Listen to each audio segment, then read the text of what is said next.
स्वागत है आप लोगों का आपके अपने चैनल वीएन इंस्टीट्यूट में। आज मैं आपको बताने जा रहा हूँ एक बहुत इंपॉर्टेंट टॉपिक है वाइब्रेशन से रिलेटेड। फ्री वाइब्रेशन प्राकृतिक या स्वतंत्र कंपन क्या होता है, उसके बाद डैम्प्ड वाइब्रेशन बताऊंगा और फोर्स्ड वाइब्रेशन भी आपको बताऊंगा। सबसे पहले स्टार्ट करते हैं फ्री वाइब्रेशन या नेचुरल वाइब्रेशन क्या होता है। फ्री वाइब्रेशन यहाँ पे लिखा हुआ है, ध्यान से समझिए। यदि किसी कंपन के अंतर्गत प्रारंभिक विस्थापन के पश्चात किसी भी वाइब्रेशन के अंतर्गत इनिशियल डिस्प्लेसमेंट के बाद कोई एक्सटर्नल फोर्स या बाह्य बल कार्य नहीं करता और इंटरनल इलास्टिक फोर्स या इंटरनल प्रत्यास्थ आंतरिक प्रत्यास्थ बलों द्वारा वाइब्रेशन होता रहता है, तो उसे फ्री वाइब्रेशन कहते हैं। हालांकि ऐसा पॉसिबल नहीं होता है, क्योंकि अगर एक्सटर्नल फोर्स किसी बॉडी पर लगाया जाएगा तो ऐसा नहीं है कि इंटरनल इलास्टिक फोर्स की वजह से वाइब्रेशन उसमें होता ही रहेगा। ऐसा पॉसिबल नहीं है। वाइब्रेशन लगातार होने के लिए एयर की अनुपस्थिति होनी चाहिए, एयर नहीं होना चाहिए, फ्रिक्शन नहीं होना चाहिए। ऐसा पॉसिबल नहीं है कि किसी बॉडी में वाइब्रेशन हो रहा है और एयर प्रेजेंट ना हो, फ्रिक्शन प्रेजेंट ना हो और वाइब्रेशन लगातार होता ही रहे। अगर ऐसा हो तो उसको कहते हैं फ्री वाइब्रेशन या नेचुरल वाइब्रेशन। जैसे मान लीजिए कि ये कोई बॉडी है, कोई कैंटिलीवर है। अगर कोई कैंटिलीवर है, इस पे एक्सटर्नल फोर्स हम लगा दें और इसको जो है ए से बी तक हम विस्थापित करके छोड़ दें, तो क्या होगा, ये बी से ए तक भी आएगा और ए को पार करते हुए फिर से ये सी तक निकल जाएगा। और इंटरनल इलास्टिक फोर्स के वजह से ये वाइब्रेशन तो होगा, मतलब ए से बी तक जाएगा, ये फिर से बी से ए को पार करते हुए ये सी तक पहुंच जाएगा और लास्ट में फिर से ये ए तक आ जाएगा। और ये होता ही रहेगा, ये जो कार्य है इसका फिर से ये होता ही रहेगा। मतलब ए से बी तक आना, बी से ए को पार करते हुए सी तक जाना, फिर लास्ट में ए तक आना, ए से बी फिर से ए फिर से सी और लास्ट में ए। इसको कहते हैं वन साइकिल। क्या कहते हैं इसको? वन साइकिल कहते हैं। मतलब फिर से मैं समराइज कर दे रहा हूं आपको कि यदि किसी कंपन के वाइब्रेशन के अंतर्गत इनिशियल डिस्प्लेसमेंट के बाद कोई एक्सटर्नल फोर्स कार्य नहीं करता और इंटरनल इलास्टिक फोर्स के द्वारा वाइब्रेशन होता रहता है, मतलब इस पे एक बार फोर्स लगा दिया और लगा के छोड़ दिया, फिर एक्सटर्नल फोर्स कोई कार्य नहीं करता और इंटरनल इलास्टिक फोर्स के वजह से ये वाइब्रेशन लगातार होता ही रहे, तो उसको कहते हैं फ्री वाइब्रेशन। हालांकि ऐसा पॉसिबल नहीं होता है, क्योंकि कुछ टाइम के बाद ये वस्तु रुक जाती है, वाइब्रेशन होना बंद हो जाता है।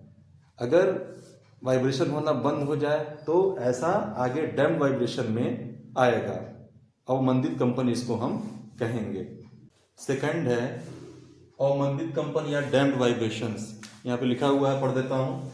इन कंपनों के अंतर्गत कंपन का आयाम लगातार कम होता जाता है और अंत में वस्तु अपनी प्रारंभिक संतुलन स्थिति पर आ जाता है, क्योंकि अंग पर कुछ बाह्य तथा आंतरिक बल उसकी गति का विरोध करते हैं। इसे डैम्प्ड वाइब्रेशन कहते हैं। इसमें क्या होता है कि इसमें कंपन का आयाम धीरे धीरे कम होता जाता है और लास्ट में वस्तु रुक जाती है।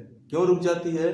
क्योंकि इसका कारण है कि अंग पर कुछ वाय एक्सटर्नल तथा इंटरनल बल उसकी गति का विरोध करते हैं। एक्सटर्नल फोर्स मतलब एयर हो गया, फ्लूइड हो गया, उसका प्रतिरोध और जो फ्रिक्शन हो गया वो एक्सटर्नल फोर्स के अंतर्गत आएंगे। और जो इंटरनल फोर्स हो गया, जो वाइब्रेशन करने वाली बॉडी होती है उसका इंटरनल रेजिस्टिव फ्रिक्शन जो होता है वो रीजन इसका होता है और इसके वजह से आयाम एम्पलीट्यूड कम होता जाता है और लास्ट में वस्तु अपनी जो इनिशियल पोजीशन होता है, संतुलन स्थिति होता है, उस पर रुक जाता है। फिर से वही फिगर हम बनाते हैं। ये कैंटिलीवर वाला ओ ए, ए से वस्तु बी पे जाती है और बी से फिर से सी पे जाती है। अब क्या होगा, हमने तो एक बार फोर्स लगा के इसको डिस्प्लेस कर दिया, लेकिन धीरे धीरे क्या होगा, इसका आयाम कम होता जाएगा, आयाम कम होता जाएगा। आयाम कम होने के बाद और लास्ट में क्या होगा, वस्तु फिर से रुक जाएगा। आयाम कम होने का रीजन है फ्रिक्शन हो गया, एयर प्रेजेंट रहता है, फ्लूइड प्रेजेंट रहता है, लिक्विड प्रेजेंट रहता है, और इंटरनल रेजिस्टिव जो बॉडी होता है, जैसे यहाँ पे कैंटिलीवर है, वो इंटरनल रेजिस्टिव फ्रिक्शन जो होता है या जो फोर्स होता है उसकी वजह से बॉडी का आयाम एम्पलीट्यूड कम हो जाता है। इसको हम कहते हैं डैम्प्ड वाइब्रेशन। नेक्स्ट है बलात् कंपन या फोर्स्ड वाइब्रेशन। देखिए फोर्स्ड वाइब्रेशन क्या होता है कि जब पार्ट का कंपन किसी एक्सटर्नल फोर्स के प्रभाव में होता है तथा यह बल पीरियोडिक कार्य करता है। पीरियोडिक मतलब क्या होता है, समय के निश्चित अंतराल पे, निश्चित समय अंतराल पे कोई फोर्स जब कार्य करता है और बॉडी के अनबैलेंस के कारण उत्पन्न होता है, मतलब बॉडी अनबैलेंस होता रहता है, डिसबैलेंस होता रहता है, उसकी वजह से जब कोई वाइब्रेशन डेवलप होता है तो उसको कहते हैं हम फोर्स्ड वाइब्रेशन। ये पीरियोडिक होता है, मतलब होगा फिर कुछ समय बाद फिर होगा, फिर कुछ समय बाद फिर से होगा, मतलब पीरियोडिक होता रहता है, पीरियोडिक होता रहता है। इसको हम फोर्स्ड वाइब्रेशन कहते हैं। ये बहुत ही इंपॉर्टेंट है। फोर्स्ड वाइब्रेशन हो या डैम्प्ड वाइब्रेशन हो या फ्री वाइब्रेशन हो, ये तीनों ही बहुत ही इंपॉर्टेंट हैं एग्जामिनेशन के पॉइंट ऑफ व्यू से, या जो हमारे कॉम्पिटिटिव एग्जाम है उनके पॉइंट ऑफ व्यू से, ये तीनों बहुत इंपॉर्टेंट हैं। आई थिंक फोर्स्ड वाइब्रेशन आपको समझ में आ गया होगा। फोर्स्ड वाइब्रेशन क्या होता है कि ये समय के निश्चित अंतराल पे कार्य करता है।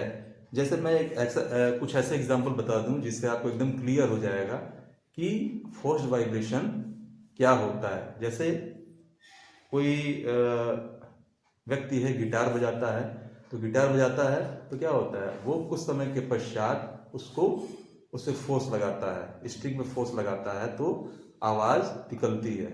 तो इसको हम कहेंगे, गिटार बजाने को हम कहेंगे कि फोर्स्ड वाइब्रेशन से स्ट्रिंग वाइब्रेट कर रहा है।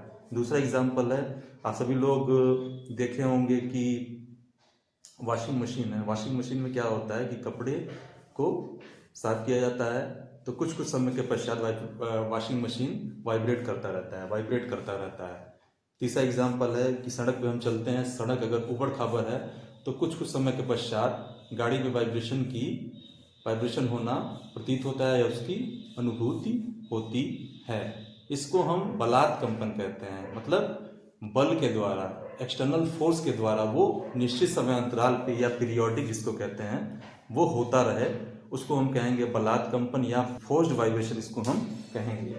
ठीक है, वीडियो ध्यान से समझिएगा, देखिएगा, कोई डाउट होगा तो कमेंट बॉक्स में तीनों के लिए पूछ लीजिएगा, और ध्यान से सुन के और जो भी लिखा हुआ है फ्री वाइब्रेशन, डैम्प्ड वाइब्रेशन या फोर्स्ड वाइब्रेशन, उसको आप नोट डाउन कर लीजिएगा। और example I think forced vibration का आप समझ गए होंगे। और इसको मैं एक बार और समराइज कर दे रहा हूँ कि जब बॉडी का कंपन किसी एक्सटर्नल फोर्स के प्रभाव में होता है तथा यह बल पीरियोडिक कार्य करता है तथा बॉडी के अनबैलेंस के कारण उत्पन्न होता है। अनबैलेंस भी बहुत इंपॉर्टेंट है, अनबैलेंस के कारण होता है, उसे फोर्स्ड वाइब्रेशन या बलात् कंपन कहते हैं। ध्यान से इसको समझिएगा और इसको नोट डाउन कर लीजिएगा। Thank you very much.